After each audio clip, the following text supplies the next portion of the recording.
नमस्कार दोस्तों, मैं हूं डॉक्टर अरविंद नामदेव। मैं भोपाल में शिवालय हॉस्पिटल जो कोलार में है उसमें पेट एवं लिवर रोग विशेषज्ञ के रूप में कार्यरत हूं। आज का सवाल बड़ा ही पर्टिनेंट है और मुझे लगता है बहुत सारे लोग इससे परेशान भी हैं। और सवाल है कि हम गाड़ी में बैठते हैं, खासतौर से बसेस और कार में, तो हमें उल्टियां होती हैं या बहुत ज्यादा परेशान हो जाते हैं वो, लेकिन ट्रेन में और दूसरी जगह जैसे आप प्लेन में बैठेंगे तो उल्टियां नहीं होती। तो उसका कारण क्या है? तो ये बहुत ही इंपॉर्टेंट क्वेश्चन है और इसका ट्रीटमेंट जो है वो भी मैं बताऊंगा बाद में। तो सबसे सिंपल चीज है, यहाँ उल्टी क्यों होती है के लिए पहले समझें कि बेसिकली उल्टी होना क्यों जरूरी है या क्या प्रोसेस है। तो जैसे कि हम सब जानते हैं कि जब हम खाना खाते हैं और वो शरीर में फूड पाइप से होते हुए जब पेट के आंतों में आता है तो इस खाने को आगे बढ़ना जरूरी है, जिसको हम एंटीग्रेड मूवमेंट बोलते हैं। आंतों का जो संकुचन प्रक्रिया वैसे चलता है कि पहले स्टमक में खाना आएगा, फिर आपकी छोटी आंत में जाएगा, वहां से मूवमेंट करते हुए आगे बढ़ते हुए फिर जो डाइजेस्ट होके वेस्ट कोलोन में आके और निकल जाएगा। ये मूवमेंट एंटीग्रेड ही होना चाहिए। एबोरल बोलते हैं, यानी ओरल से एनस की तरफ मूवमेंट होता है हमारी आंतों में, जो नॉर्मल है। कुछ कंडीशन में जो एज अ प्रोटेक्टिव मैकेनिज्म होना चाहिए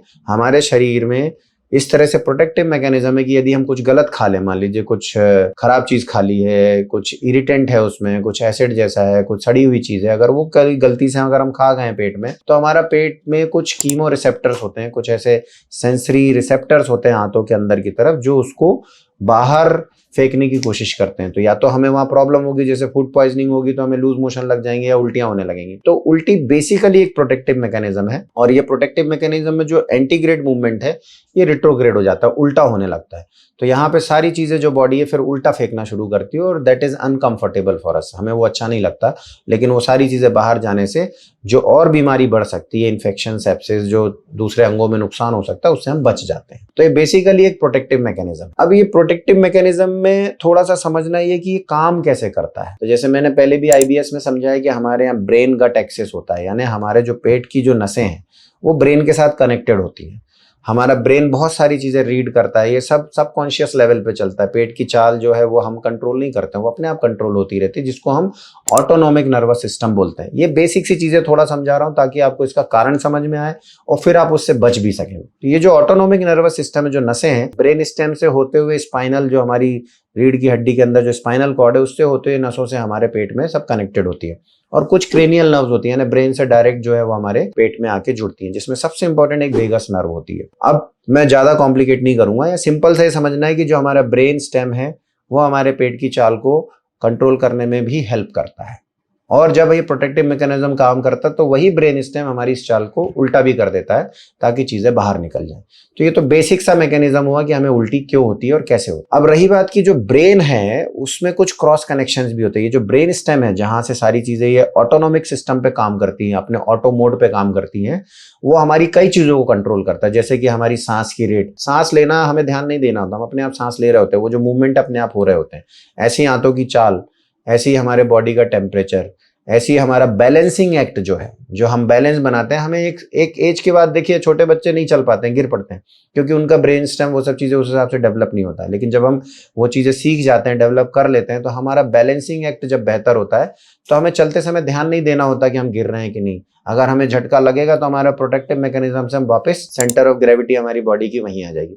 कुछ लोग इतना अच्छा ट्रेंड हो जाते हैं कि वो फिर आपने देखा होगा सर्कस में या जिम्नास्टिक्स में वो उसी को ट्रेन करते हैं अपने आप को। तो कहने का मतलब ये है कि ये जो ब्रेन स्टेम है इसके और भी कई फंक्शंस हैं। ये बैलेंसिंग में भी काम करता है, ये रेस्पिरेशन में भी काम करता है, टेम्परेचर भी कंट्रोल करता है, हमारी आंतों की चाल में भी मदद करता है। और इसके क्रॉस कनेक्शंस के चलते ही ये जो बैलेंसिंग एक्ट है, इसके सेंसेशन हमें कहाँ से मिलते हैं। जैसे अगर हम इधर झुक रहे हैं तो वापस कैसे होंगे, तो इसका मेन चीज है हमारे जो कान के दोनों तरफ एक सिस्टम कहलाता है जिसको बोलते हैं लेब्रिंथाइन सिस्टम। ये बेसिकली छोटी छोटी नलियां होती, तीन तीन होती है दोनों तरफ, जो एक्चुअली परपेंडिकुलर होती हैं। उनके अंदर फ्लूइड हिलता रहता है और वो फ्लूइड के हिलने से हमें ब्रेन स्टेम को जो बोलना चाहिए सिग्नल्स मिलते हैं, जिससे हमारी बॉडी का सेंटर जो है पूरा बैलेंस होता रहता है। तो ये लेब्रिंथाइन सिस्टम जो है हमारा, जो कान के पास होता है इंटरनल ईयर में, that is very important for making balance. अब ये जो बैलेंसिंग सिस्टम है और जो वॉमिटिंग सेंटर है ब्रेन स्टेम में होता है, क्रॉस कनेक्टेड होते हैं। होता यह है कि जब हमारा बैलेंस बहुत ज्यादा बिगड़ रहा होता है तब ये क्रॉस कनेक्शन के कारण हमारा वॉमिटिंग सेंटर भी एक्टिवेट होता है और हमें उल्टी होने लगती, पेट में बेचैनी खलबली होगी और फिर पूरा खाना निकल जाता है। कुछ लोग इस चीज के लिए बड़े सेंसिटिव होते हैं, तो ये सेंसिटिविटी हर इंसान की अलग होती है। तो आप देखेंगे कि जिनका लेब्रिंथाइन सिस्टम थोड़ा ज्यादा सेंसिटिव है उनको ये प्रॉब्लम आती है। अब ये कब आती है? अब जैसे सवाल तो बेसिक सही है था कि कार और बस में होता है लेकिन ट्रेन में नहीं होता है। तो आप देखेंगे ट्रेन में इसलिए नहीं होता कि ट्रेन बिल्कुल स्ट्रेट चलती है, उसमें कर्व नहीं आते बहुत तेजी से। ट्रेन के जो ट्रैक्स होंगे वो जनरली स्ट्रेट होंगे। चूंकि वो स्ट्रेट लाइन में चल रही होती है इसलिए वहां बैलेंस नहीं बिगड़ता है। तो पेशेंट्स को आप देखेंगे इनको ट्रेन में उल्टियां नहीं होंगी कभी भी। प्लेन भी स्ट्रेट ही जाता है, कभी वो ऐसा घूमता हुआ नहीं जाएगा, इसलिए प्लेन में भी ये सेंसेशन नहीं आते। लेकिन जो रोड्स होती हैं, जो सड़कें होती हैं, वो आपको कई तरह से मिलेंगी। वो तेज स्ट्रेट भी मिल सकती है। आप देखेंगे इन लोगों को गाड़ी में जो बैठते हैं, चूंकि गाड़ी अपने आप में थोड़ा वाइब्रेट ज्यादा करती है, हिलती ज्यादा है, इसलिए उसमें सेंसेशन ज्यादा भी आते हैं। और रोड भी जो है वो अलग अलग तरह से होती है।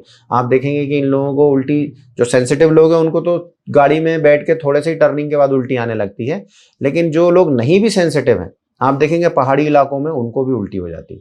तो जब पहाड़ों पे वो जाते हैं और जब ज़्यादा बैलेंसिंग एक्ट उनका बिगड़ता है तो वहाँ पे उनको भी मोशन सिकनेस होने लगती है, उनको भी उल्टियाँ हो जाती हैं। तो ये जो पूरा सिस्टम है ये इस पे डिपेंड करता है कि आप जो है आपका लेबिरिथाइन सिस्टम कितना सेंसिटिव, और इसका कोई ट्रीटमेंट नहीं होता है।